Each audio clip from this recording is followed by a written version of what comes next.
Welcome to our second keynote lecture of this conference. My name is Sylvia Meyer and I'm Chair of American Studies at the University of Bayreuth and of course a member of the BAA. I'm very happy to welcome two audiences actually here, the one here in the room and of course the audience also watching and listening in via the BAA YouTube channel. Before I will start introducing our keynote speaker, Jouni Häkli, let me make two organizational pieces of information. One really concerns both audiences, and that is not only the audience here in the room can ask questions after the lecture will end, but also the audience at home can do so because there is this software called Slido that we can use to integrate your questions. So what you can do is type in your questions in a line that you see on your screen and then simply send it off to us, and we will try to integrate these questions from this second audience elsewhere. And the other piece of information I would like to share with you is now a piece of information for the audience here in the room. There will be dinner for everyone served here on the premises after the BAA membership meeting. That means I would like to ask all non-members who will leave for an hour or so to come back to the amerikahaus at around 6:30, so don't forget that. Good. Finally, let me come to the purpose I have centrally, and that is the introduction of our second keynote speaker, Jouni Häkli.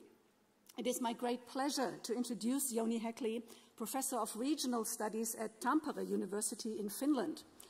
Professor Häkli is a cultural geographer whose work has covered a variety of issues in human, cultural, and political geography. He's currently the head of Space and Political Agency Research Group at Tampere University, a multidisciplinary research group that focuses on the study of intersections between politics, space, and agency.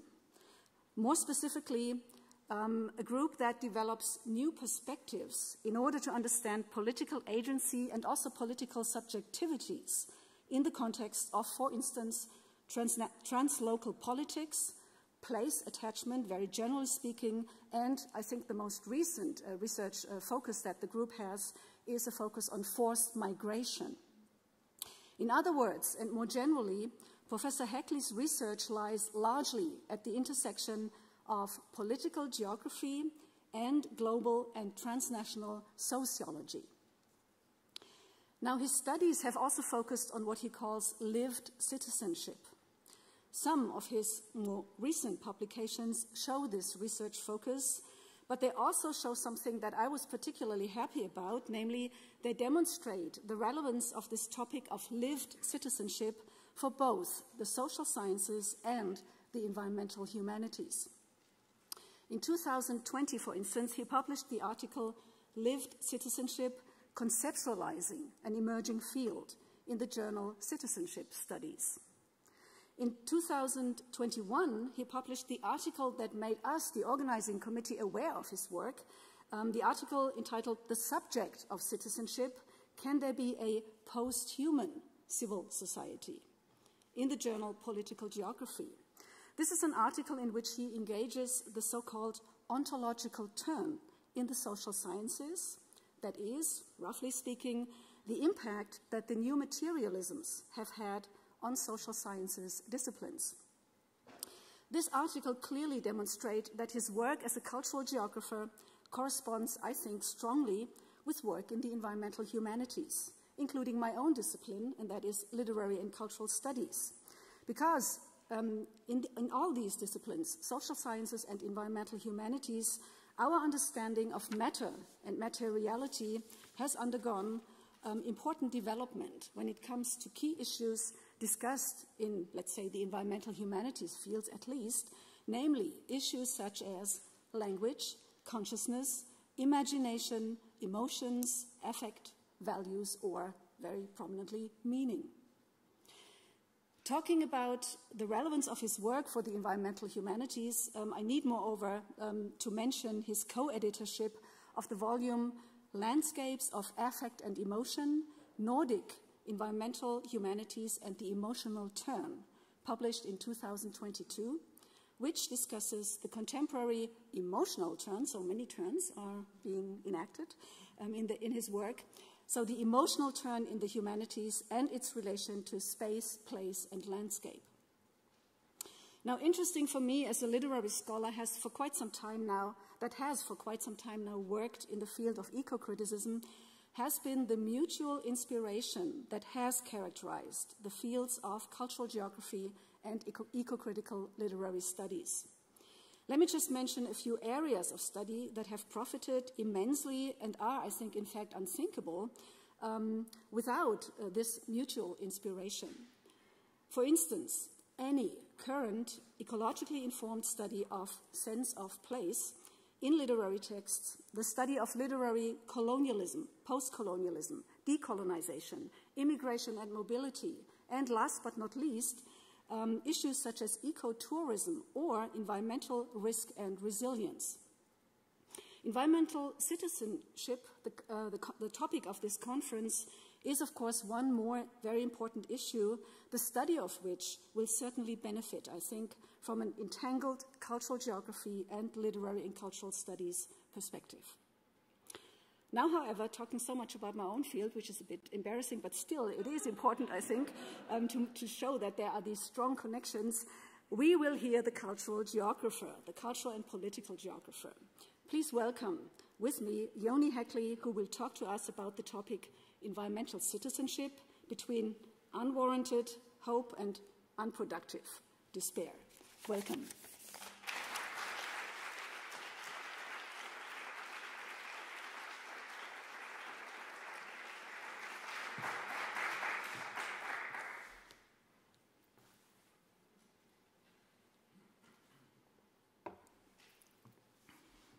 Great.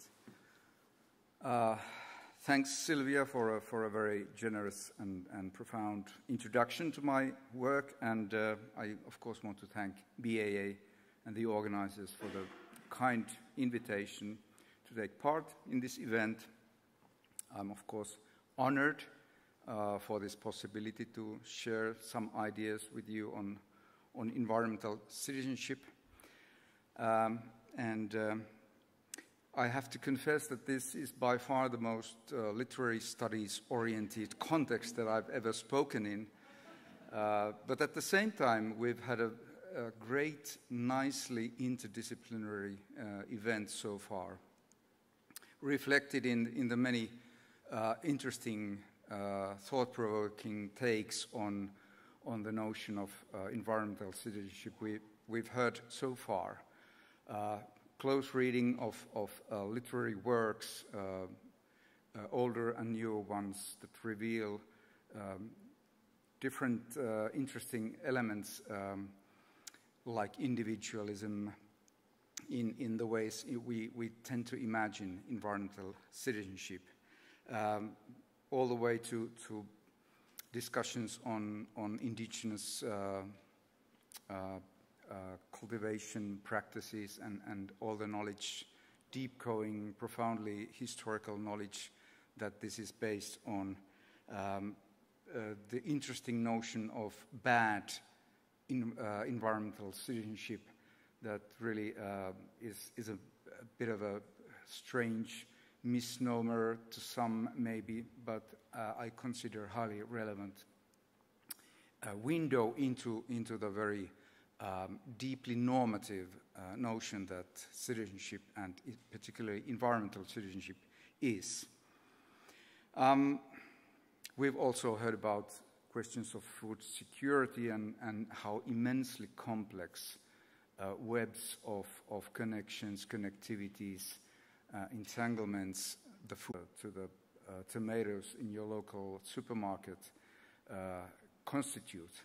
So what I hope to do in my talk is to provide kind of an overview on the notion, on how the notion has evolved during the past couple of decades, how it has been challenged more recently by various post-humanist ideas of environmental citizenship, where I sort of propose that some unwarranted hope may be vested, but also then shed some critical light on those attempts to dismantle the notion altogether that might be related to the idea of post-humanist thinking.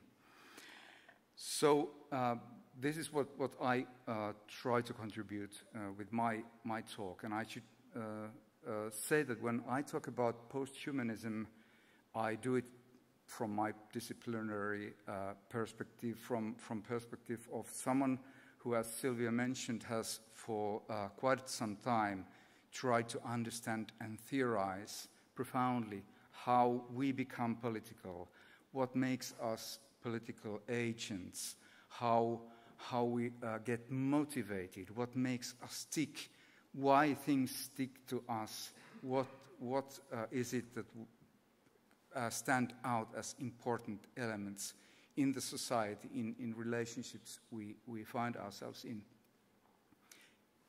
Put shortly, what really makes us political.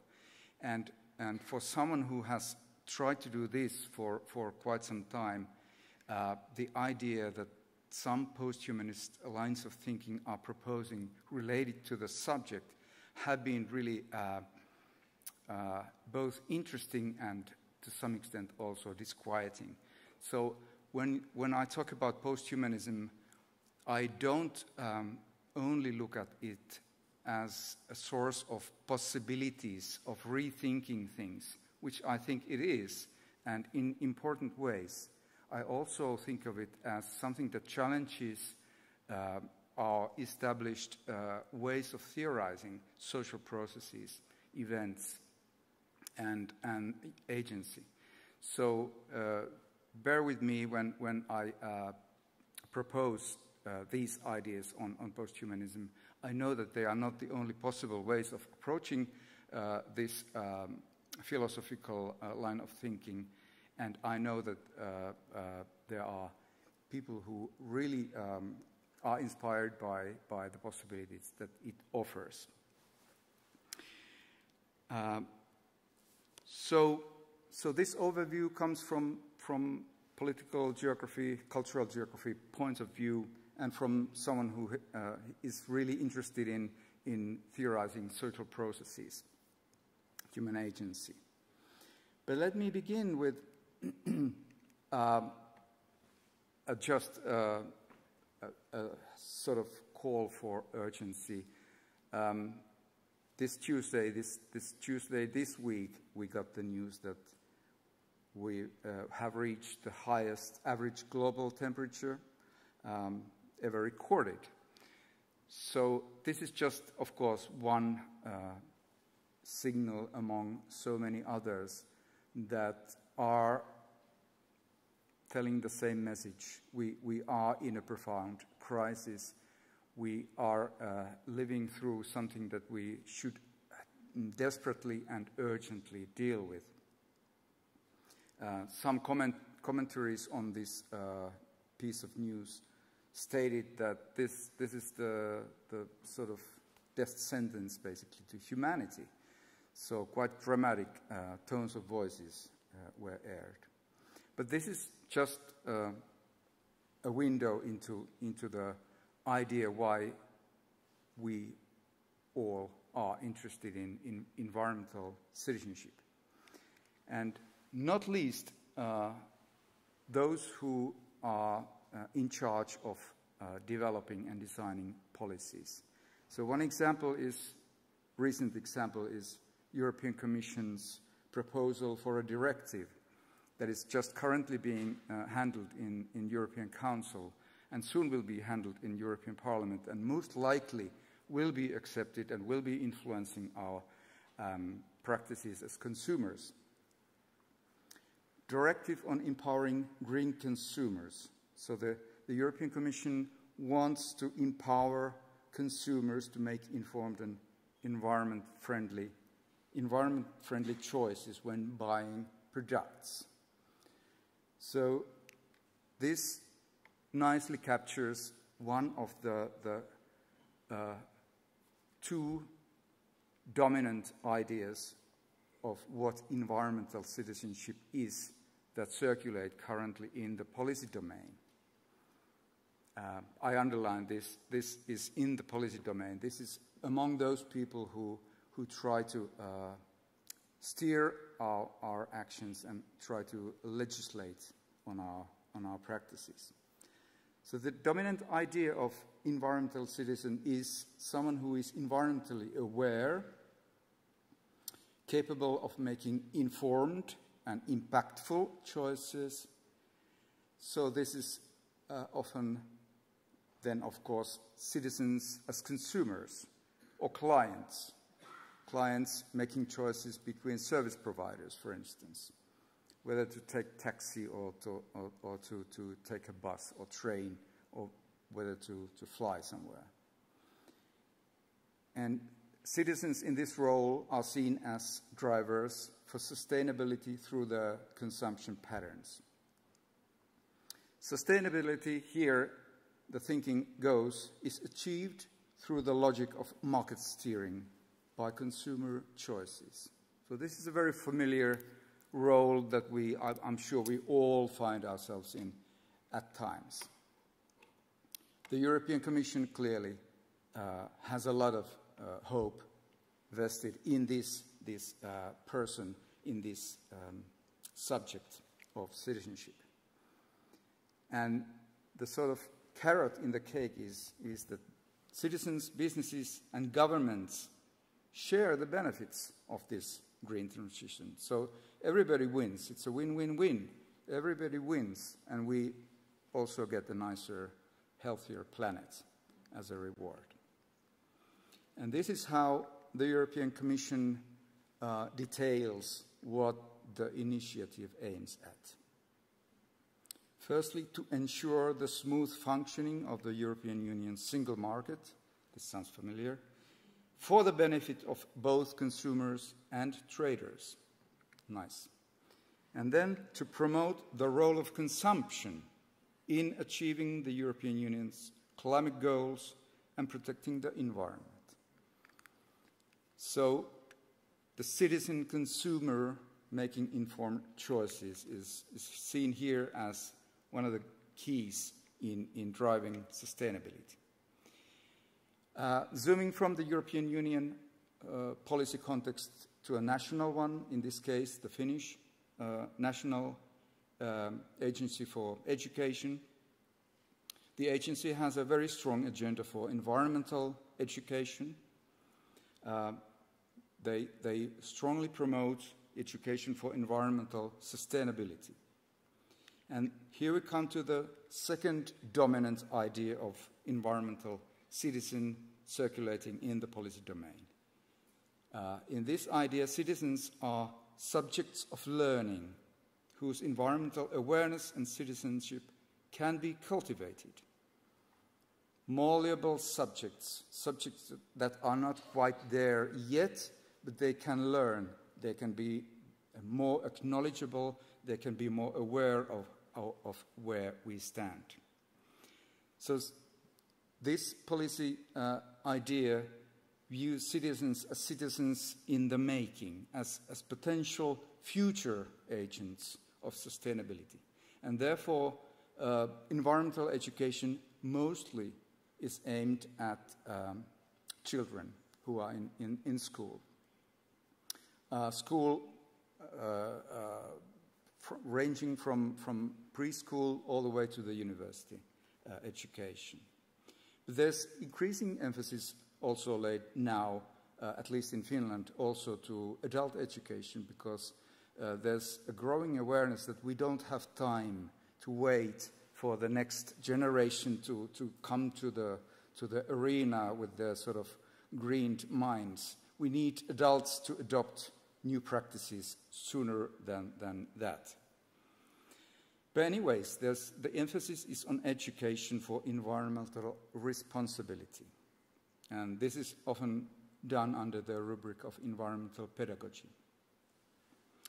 The idea leans on behavior change, including, of course, consumer behavior, so you can see how the two ideas interlink nicely here. behavior change as the key mechanism to achieve sustainability. And this is, in the case of Finnish national core curriculum that is drawn up and decided by the Finnish National Agency for Education. This is how it shows as one of the sort of cross-cutting themes that all teachers in all schools should be able to handle.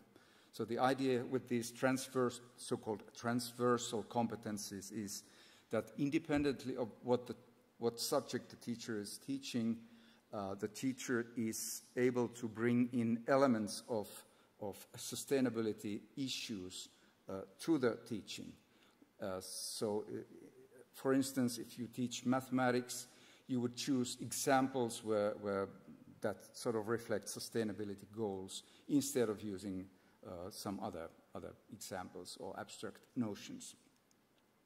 And of course, in subjects that like geography or history, this is perhaps easier to accomplish. But it lays a lot of responsibility on the sustainability education on individual teachers, because there are really few teaching materials that readily do this integration of cross-cutting themes. So in the policy domain, clearly, the idea of environmental citizenship is a relatively unproblematic notion where a lot of hope is vested in. This is not the case in academic scholarship. The notion has been around for at least 30 years, maybe a bit longer, but during that time it has, of course, the research on employing the notion has grown, and of course there are also varieties. There's green citizenship, ecological citizenship. I'm just going to talk about environmental citizenship as an umbrella term, has revealed that this is really a contested concept. It does reflect the complexity of environmental issues. There are various kinds of entanglements with social issues, and also the diversity of perspectives from which these issues are approached, understood, and seen, and all different kinds of interests and values that are involved in defining environmental problems. So we've seen growing scholarly debates on environmental or green citizenship from the 1990s, roughly. And these debates have focused on various kinds of issues, revealing that there are actually problematic assumptions related to, for instance, the subject of citizenship. Research may lean too much on the idea of an individual as a kind of a problem solver, like in the case of the consumer citizen.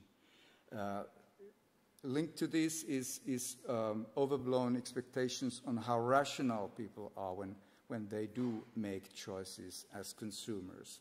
So there's a problematic rationalism vested in the notion of subject. And also the universalism. So at some point, scholars were not sort of attentive to the different subject positions from which environmental citizenship was supposed to be enacted.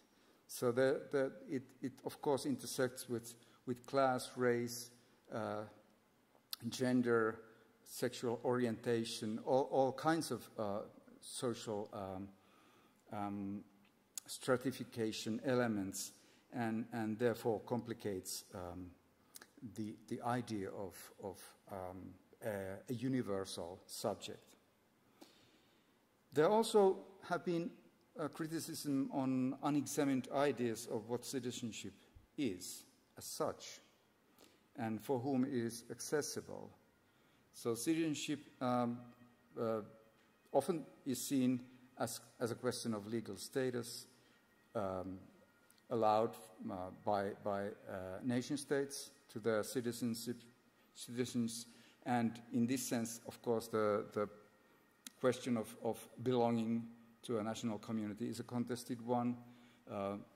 People with migration background don't necessarily have citizenship, and in this sense, it is important to examine what citizenship is and for whom it is available. But also, there are recent attempts to expand the notion of citizenship to include not only status or legal position, but also practices and acts that sort of dissociate the idea of citizenship from the nation-state context in which it has originally been devised. And finally, there has been criticisms on simplified notions of the spaces and scales of citizenship. Dobson is one early influential author in this regard. Oftentimes, citizenship has been linked to state level, but further research has shown that there actually are meaningful and relevant scales beyond the nation-state where citizenship practices and acts can be enacted. So academic scholarship has shown how complex and multifaceted the notion of environmental citizenship is. And this has led to important critiques of overinvesting in the notion of environmental citizenship. One key criticism focuses on the idea of consumerism as a citizenship. Here, too much rests on individual responsibility to check and act on environmental problems. And overall, beyond the idea of citizens as consumers, we have problems with approaching the highly complex problems through individuals alone. Many problems are rooted in social and economic and political structures, and therefore individual actions are not key to solving them. So we need systemic changes. Another point of criticism is that resources, information, or capacities to make sustainable choices or act sustainably are very unevenly distributed locally and globally. So scholarship has pointed out that marginalized people and communities often bear the brunt of environmental issues, yet have limited capacities or resources to engage in environmental citizenship practices. And finally, the idea of consumer citizen as a kind of a silver bullet, as shown in the European Commission's initiative, that seemingly aligns the interests of individuals, governments, and businesses. So the criticism is that when we link environmental citizenship strongly to consumerism, we remain tied with the sort of global capital market logic that actually is the source of many of the environmental problems that we are facing. So in all, the unwarranted hope, if you like, vested in environmental citizenship revolves around the notion of an individual problem solver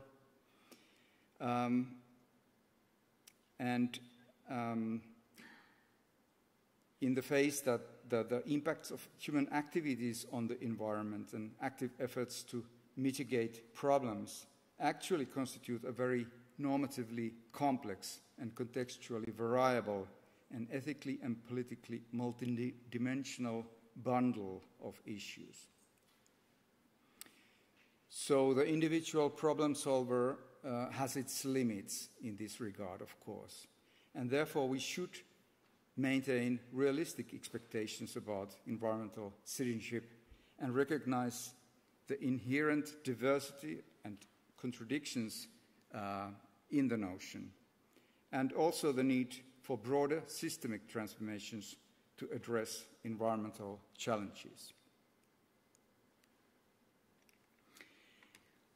So in the face of this sort of debated and criticized notion that links environmental citizenship to traditional ideas of individual or collective agency, a post-human response has sought to offer new ideas and new ways of thinking beyond these traditional ideas. So the post-humanist thinking is not a unitary school of thought. It's a broad philosophical framework, but what there's in common in many of those strands are that it challenges traditional notions of environmental citizenship, emphasizing firstly the interconnectedness and entanglement of humans and the non-human actors in shaping the world. So the world is not about beings, it's a processual, it's a becoming. And if you want to understand how problems emerge, you should look into those processes instead of focusing on agents and objects. So this underlines processual ontologies, becoming over being, and also highlights non-human agency that is distributed across ecosystems, technologies, animals, plants, beings, objects that influence environmental outcomes. The idea of distributed agency is one of the very key, important elements in post-humanist thinking, and this particularly comes in the shape of new materialist thought. What the post-human response also highlights is the intrinsic value of non-human entities over hierarchical or exploitative relationships between humans and the environment. So there is a strong urge to place and sort of tone down the human dominance as the defining agent in shaping environmental outcomes, and also to criticize any hierarchical thoughts or exploitative thoughts about the human's place in relationship with nature. And also what the post-human response highlights is the complexity and uncertainty of environmental systems, interactions, and feedback loops, making things much less predictable and much more difficult to grasp than we may have been thinking. So in all, and I think for good reasons, posthumanism is proposing the reimagining of environmental citizenship as more inclusive for non-humans, in various ways more inclusive. And also, I think the term in ontological discussions is flat ontology, where the sort of human is placed on a par with any other object or material object or living object as just an element among others in shaping up our reality.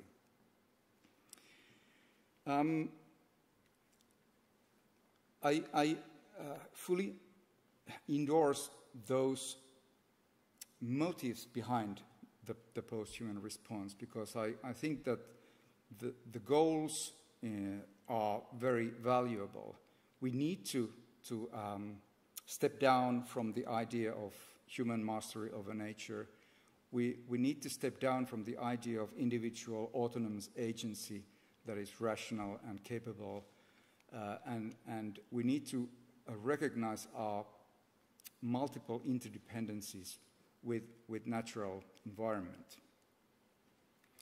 But there are certain consequences that post-humanism brings in when we think about environmental citizenship that are not necessarily easy to digest.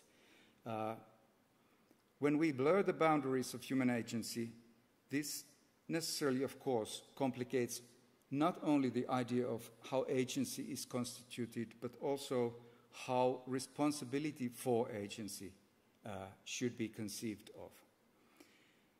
So there is a certain tension between decentering humans on the one hand and acknowledging the role of humans in addressing environmental concerns on the other hand.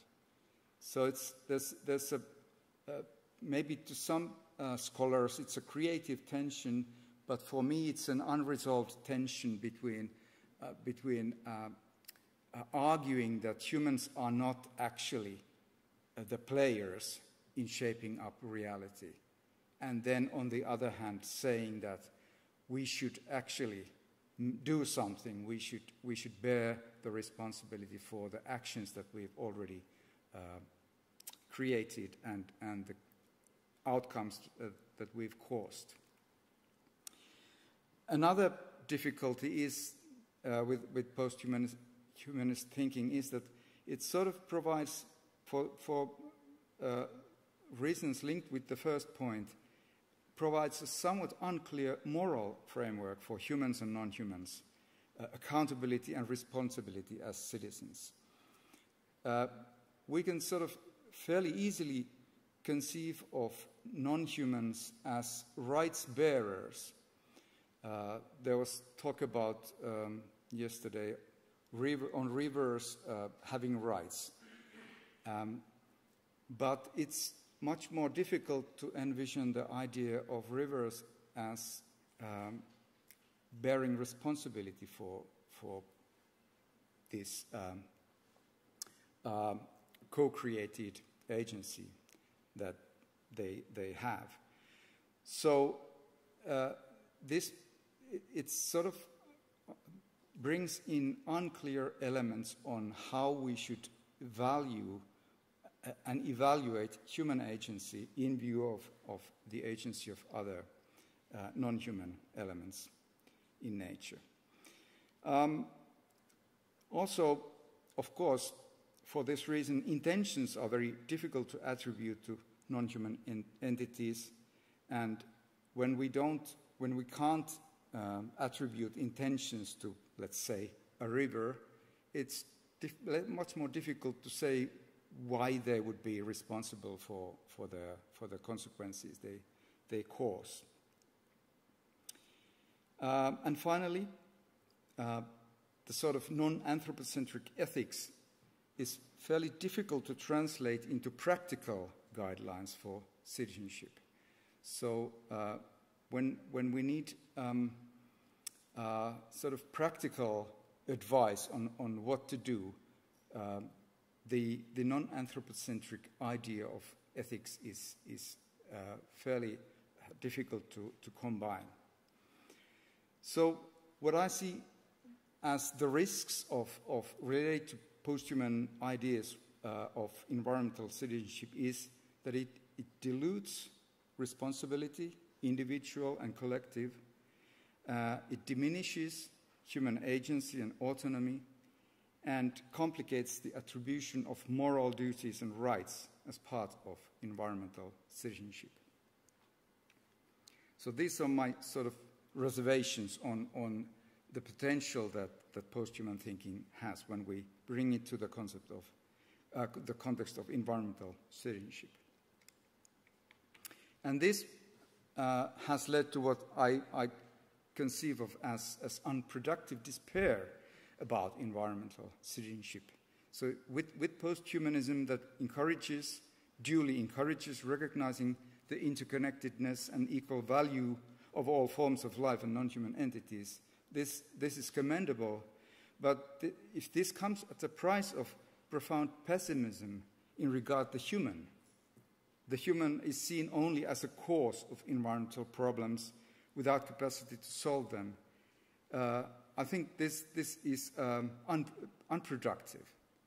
I truly believe that we need, as humans, we need to take responsibility for the impacts that we've created so far. We need to do something, and for this we need us as agents. And also there there is a certain dilemma if we think about post-humanism as a political pedagogy that sort of argues for the flatness of human in regard non-human elements of nature. It's still, in downplaying the human, it still needs the humans as those who adopt this line of thinking and change their behavior accordingly. It leans on the idea of the politics as work on self.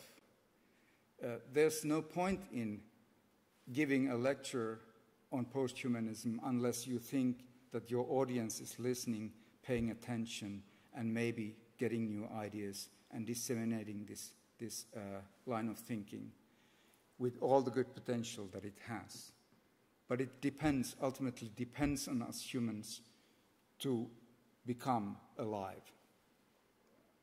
So I suggest that to avoid this unproductive impasse, we should recognize the impact that human activities have on the planet, as well as our responsibility and commitment to address environmental issues.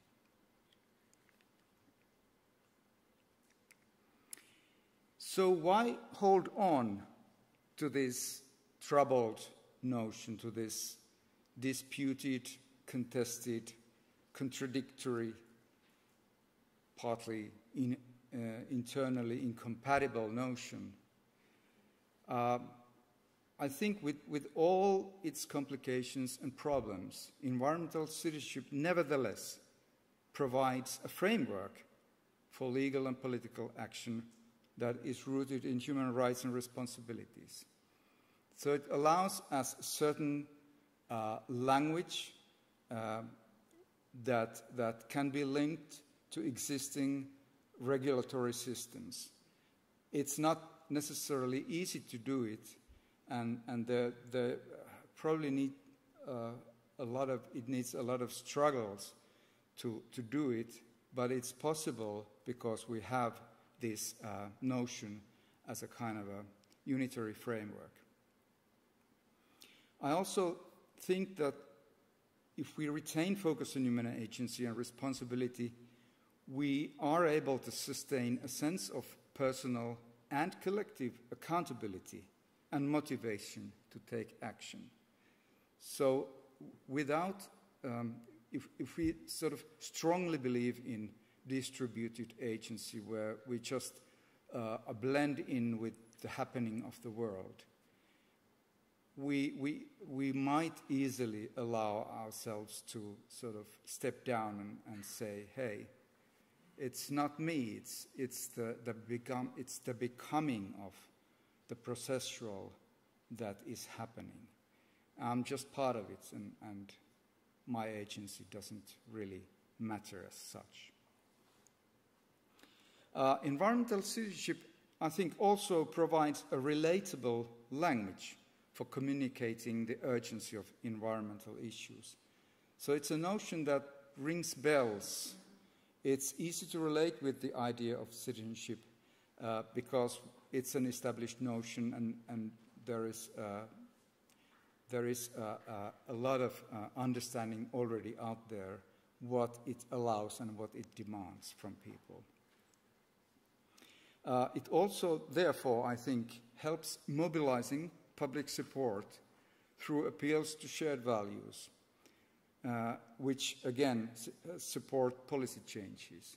So if we can come up with policy that addresses us as environmental citizens, we might more easily be able to consider it as legitimate and be willing to support policies even when they actually cost us more or make our living a bit more difficult. And finally, I think environmental citizenship as a notion helps addressing environmental justice concerns because it allows attention to the diversity of human experiences and social inequalities related to environmental issues and impacts. So again, it's a concept that allows different kinds of experiences, understandings, and experiences and practices to be brought together. So it may help us become more aware of the justice dimensions in environmental issues. So that's, I think, why we should hold on to the notion. But I'd like to end with a further horizon of hope, if you like, with some notes on being human as relationship with nature. And here I lean on the philosophical anthropology of Helmut Plessner, who is a scholar whose work just recently has become more accessible and more interesting to broader audiences. He was influential when Heidegger wrote his famous Being and Time book that sort of redefined the philosophical landscape for decades. The book by Helmut Plessner, Die Stufen des Organischen und der Mensch, was published at the same time, and it truly was overshadowed by Heidegger's work and reception. But now it has been found, it has been translated to English a couple of years ago, and it's accessible. Helmut Plessner was educated as a biologist, zoologist, so he has a unique access to natural phenomena. But he's also a profoundly sophisticated philosopher, and this combination, I think, is quite unique and makes his thinking really, really interesting in this present time. He suggests, and this is of course a gross oversimplification, but he suggests that in sort of trying to define the human without using anthropocentric means to define the human, he defines the human as someone who, unlike non-human animals, has no home in nature. We have no given ecosystem where our lives would unfold immediately. The human is, Plessner proposes, is constitutively homeless. We are constitutively homeless. We are constituted by this lack, this profound lack of immediate place in the world. We are constitutively homeless, and our being in the world is, as Plessner puts it, is literally founded on nothing. But for this reason, and this is the horizon of hope, this reason that is based on our capacity and fate of being reflexive.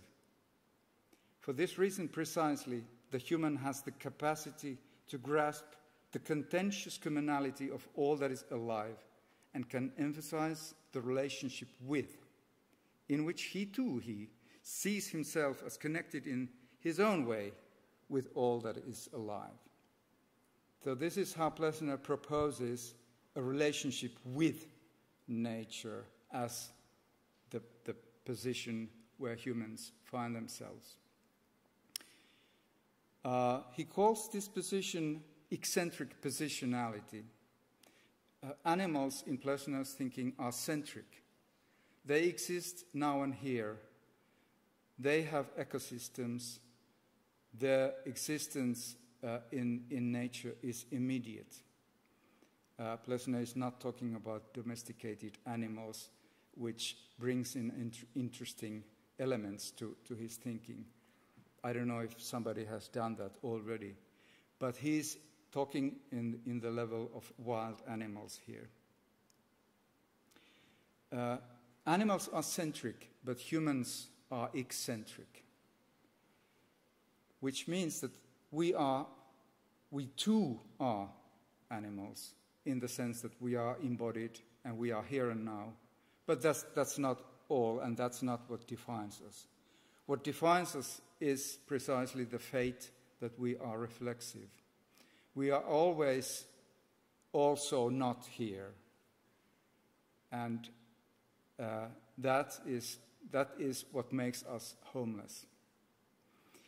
Plessner states this in terms of embodiment as an argument that we both are our bodies, and we have our bodies. And we can tell this difference. It exists us. The difference between being a body and having a body. This difference exists to us because of reflexivity, because we are always here, but always also not here.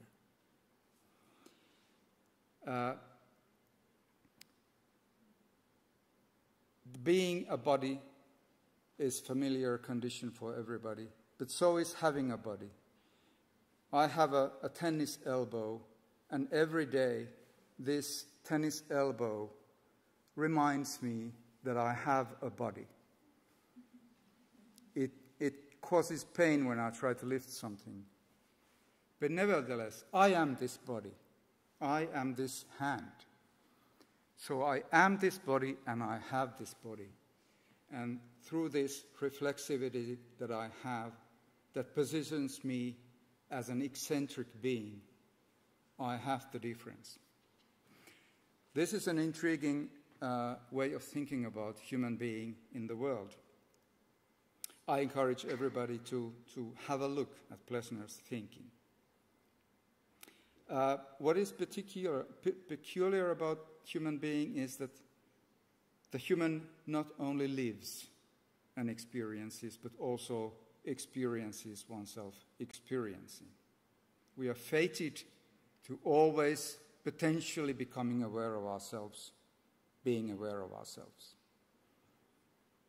This is not a nice thing, but of course it has allowed the human what we could call the mastery of a nature. We are absolutely capable of handling things because of our constitutive homelessness.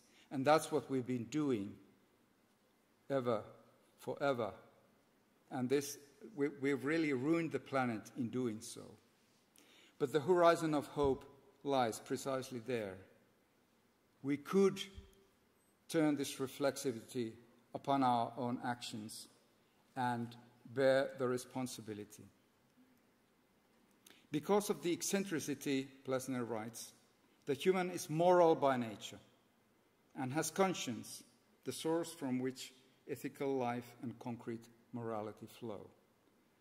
So this is where we should place our hope, that we can ring the bells and we can sort of waken up this part of our being as ability to relate with the natural world as responsible being. So, just quickly, some conclusions.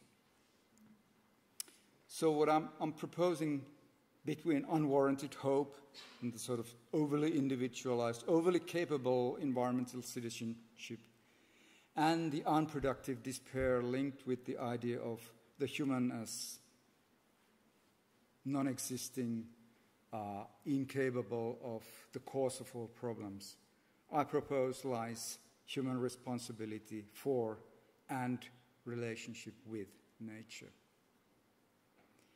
I think the understanding of anthropos, of the human, as positionality that recognizes human natural interdependencies without, however, sacrificing the idea of human capacity to imagine and produce change, to set our own goals, to politicize things. So we need the political agents in this regard. Ideally, environmental citizenship for me is lived citizenship. It is inclusive, it is intersubjective, so it's not done in isolation. It's done together and in maybe not always harmoniously negotiating together, but nevertheless together. It is politically transformative. It is motivated by ecological care ethics based on solidarities beyond the nation state. Of course, as a lived condition in the everyday, environmental citizenship brings together differing experiences. It brings together struggles for competing normative horizons and political rights, as the idea of bad environmental citizenship implicates. What is bad for some people is good for others, and vice versa. We can't escape this. This is how we live. This is how we are political every day. There are struggles, there are rival values and goals, but this is what lived citizenship is about. It is always meaningful. We always struggle with meanings. It is always negotiated, and it is normatively driven. Thank you.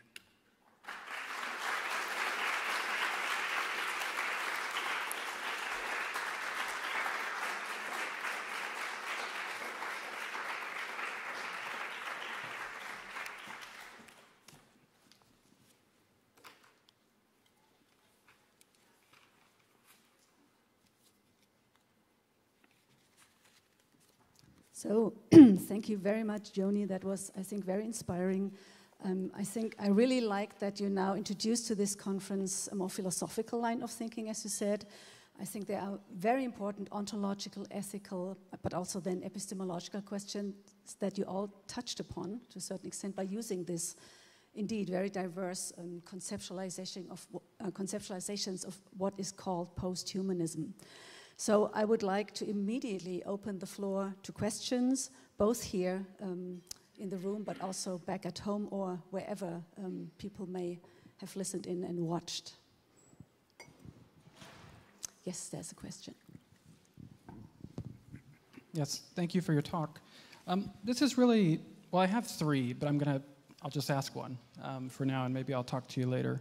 And this is really a clarifying question. Somewhere about 3/4 of the way through your presentation, you said something along the lines of a kind of recognition of interconnectedness and entanglement with more than human others often leads to, and you had it underlined, profound pessimism. And I would like to ask you to maybe say a little bit more about that. Why do you think that that is the case? I didn't actually mean that this realization of how we are entangled with the rest of the non-human reality or nature would lead to profound pessimism. What I meant is that if we only conceive of the human as the cause of problems, we may become overly pessimistic. Cause of problems, incapable of solving them. Then we may become overly pessimistic and sort of just withdraw from the responsibility that I think we should bear. That's what I meant to say.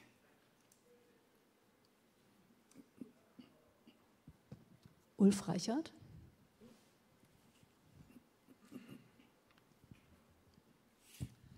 Well, thank you for your talk. You said in the beginning that there are different ideas of post-humanism. The one I know about is completely different. So what you said towards the end seems to me extremely humanistic. I don't want to be unfriendly, but it's anti-factual. It seems to me not really explaining the problems we are having. The research I have been reading and dealing with, for example, wouldn't claim that humans are only able to experience themselves. We even talk about the communication of trees, We have now artificial intelligence, which is certainly more intelligent than human beings, and so on. So basically we believe, we know that we are somewhere within a spectrum of intelligence, of maybe even emotions. And so I wonder how these, let's say, to my mind, rather idealistic ideas you were expressing at the end, which are, let's say, I'm very much in favor of, but I don't really see as realistic, how you would explain them. And that would, again, I would also point to the fact that Plessner wrote in the 1960s, or maybe 70s, and what we are having now is a very different situation, first of all. Secondly, a rather different theoretical situation. And so, yeah, I'm, let's say, a little bit astonished about your version of posthumanism.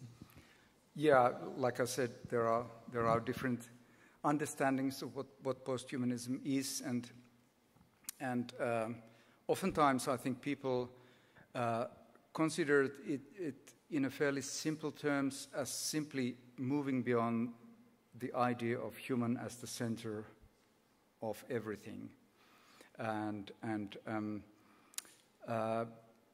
linked to this is precisely that sort of argumentation that aims to show how, like you said, trees also communicate, and that animals may be able to conceptualize, count, and all that.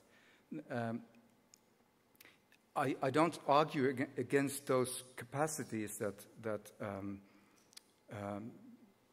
trees or animals have, but I wonder, why are we so interested in portraying trees and animals in terms that are very sort of human? So communication, it's like we humans communicate, so do trees. So do we now value trees because they are like humans?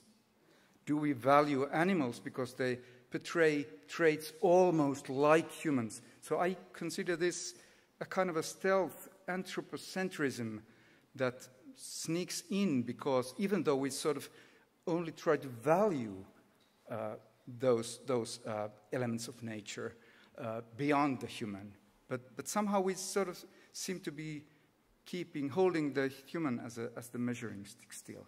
So that's what I would be wary of. And to the point of Plessner actually wrote in the 1930s, so in a completely different societal setting, and that has to be kept in mind, and you can sort of easily read that from his text. But nevertheless, I think it's fairly original, and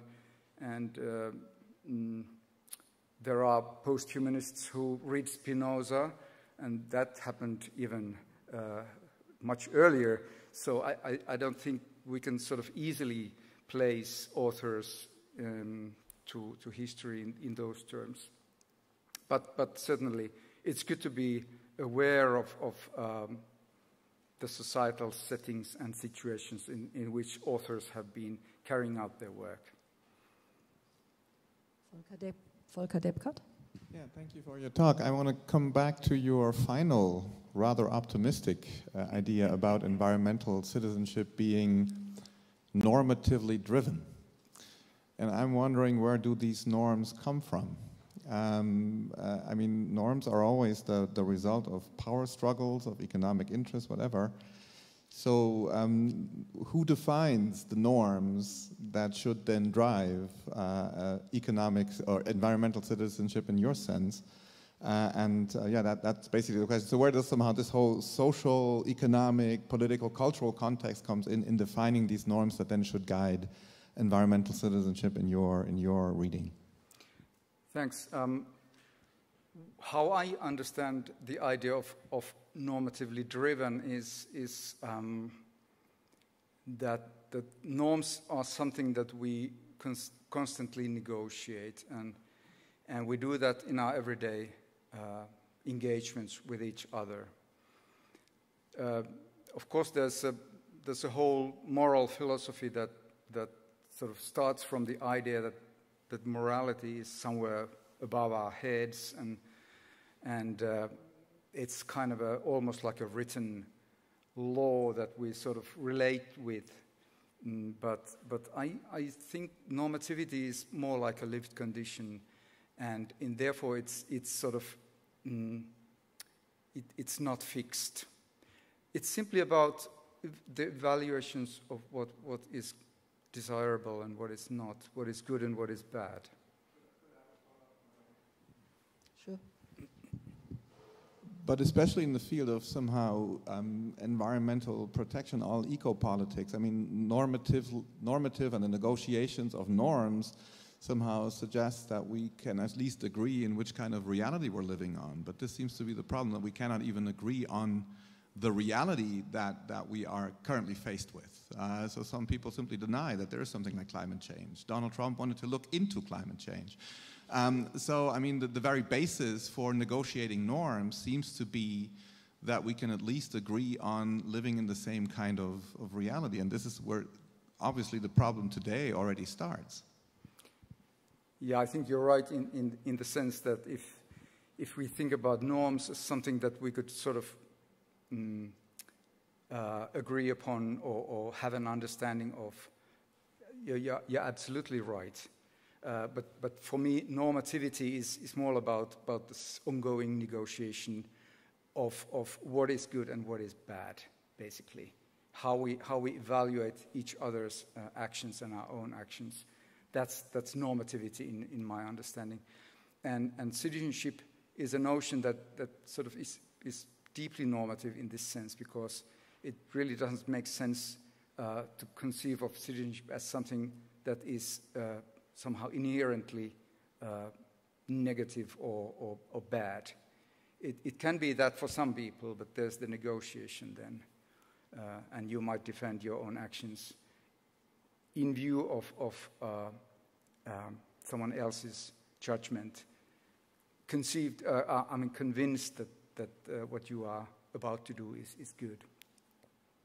So this is why I think the example that we heard before today on the bad environmental citizenship is quite revealing, that I'm sure many of us would agree that the activists are actually doing a good thing. Their citizenship is the best kind of citizenship. But then the legislator might say that, well, you are blocking the road, it's a crime, and it's a bad thing to do. You're a terrorist, you're terrorizing the city. So this is the politics, this is the ceaseless, endless negotiation that I conceive of as normativity. Katja Sarkowski.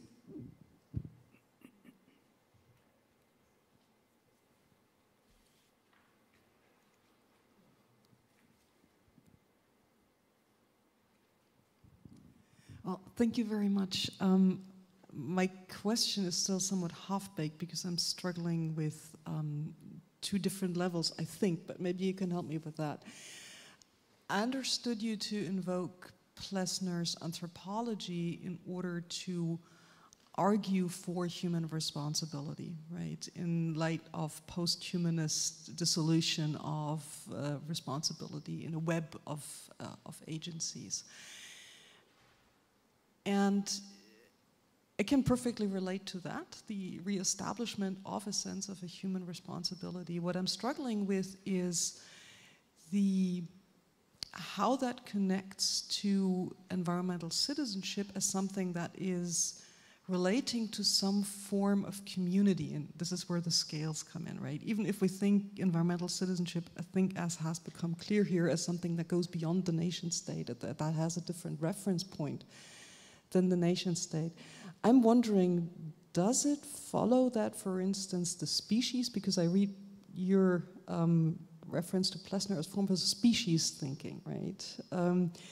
Does that mean that the species here would be the community referent? Because that would, in some sense, work for environmental citizenship, but that seems to be in a tension with what we've just been discussing, actual policies that where different interests and different agendas, maybe even different norms, would collide. Could you say a little bit about how you envision environmental citizenship in your more optimistic reading here as referring to community or to communities? So what's the reference point here for collective action? Because I also appreciate your taking this back from this kind of individualistic notion of the consumer to co-action and thinking collectively, something that Rebecca Sosi has also stressed. Thank you. Okay, thanks. That's a big question. As such, maybe I would open up my response with the notion of empathy that I've also tried to work with recently. Empathy as the capacity to see the world through the eyes of another. And that's something we do routinely every day. Our social engagements actually depend largely on this wonderful capacity that we have. Empathy is not sympathy. Sympathy is sort of sharing positive emotions toward another. Empathy is simply the capacity to see the world through from another person's perspective. So I think how to link Plessner's thinking to collective action would potentially run through the notion of empathy and capacity to share experiences, to share ideas and understandings across differences. But I really haven't looked into, from this point of view, I haven't really looked into how this translates into collective action as such, which is something really interesting to think about. Plessner's thinking is fairly individualistic in the sense that he is talking about the human. He also has words where he looks more like, from a sociological point of view, looks into how communities are constituted, basing on his philosophical anthropology. But I'm not that familiar with that part of his work. But the main point that I really want to say through Plessner's thinking is that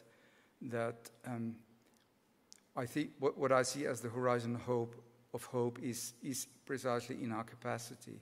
We are not using it as we should, but that's where the environmental pedagogy might help us, and that's where sort of becoming aware might help us. And this is precisely where post-humanist thinking can be helpful in making us more and more aware of our deep entanglement with the nature. So I don't know if this comes any close to an answer, but this is how I'd see it. Yes, thank you. Before we continue with at least one more question here from the room, let me read out a question that comes from the outside. Namely, does the concept of human homelessness stand in contrast to the indigenous place-based concepts that situate humans clearly in specific places and ecosystems? I mean, this is, of course, directly relating to the panel we had just before. Absolutely, yeah. Actually, when I was listening to Michael's talk, this question came to me immediately. What am I to say that the human is constitutively homeless? And I don't know if I should turn this question to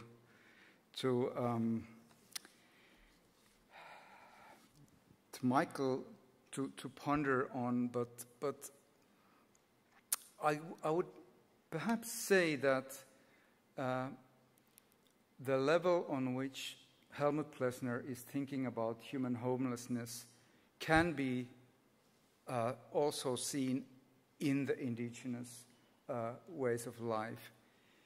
It's just that those ways of life have developed such established and deeply rooted practices through which this homelessness is dealt with, that we might not see it as a similar kind of homelessness that sort of is maybe easier to grasp in our sort of modern nomadic lifestyles.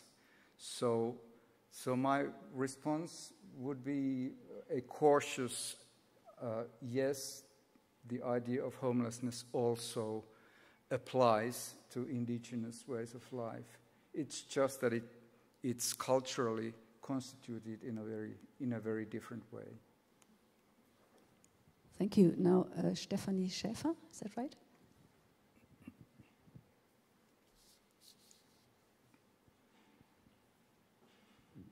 Thank you.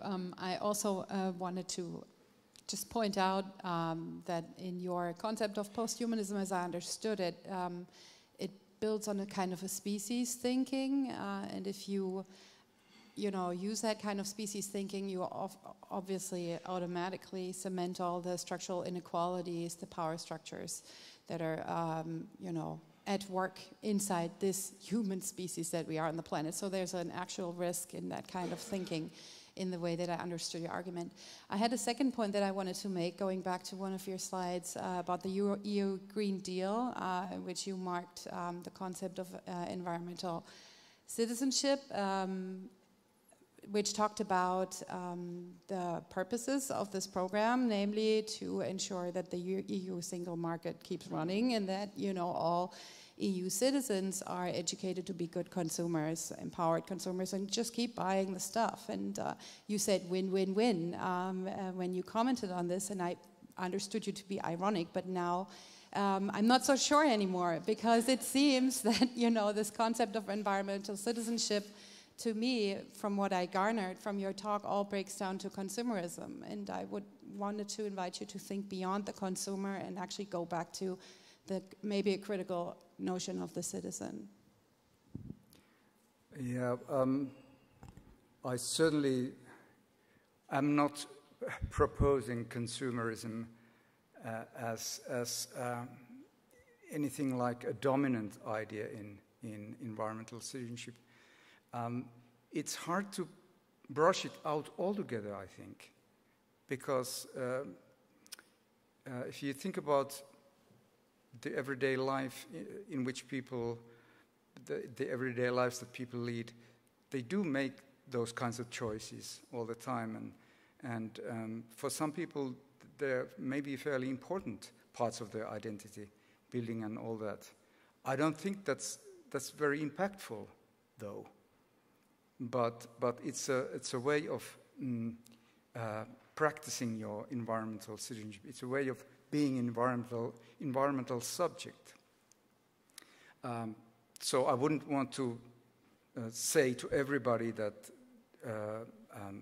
your choices are meaningless, or that the way you conceive of yourself as environmental citizens are completely false. So in this sense, I see a little role for it, but if we think of it as a solution, I think that's profoundly mistaken. So that was my message. I hope this clarifies. Thank you. There would be time for one last question, if anyone would like to ask anything. This does not seem to be the case. Then I would like to thank you again. What I just thought is that it's really a challenge to overcome something like an epistemic anthropocentrism, but it might be a good thing to keep getting back to it again and again and again, and then, in a critical way probably, still change a few ontological premises from which we could think onwards. Thank you very much. Thank you.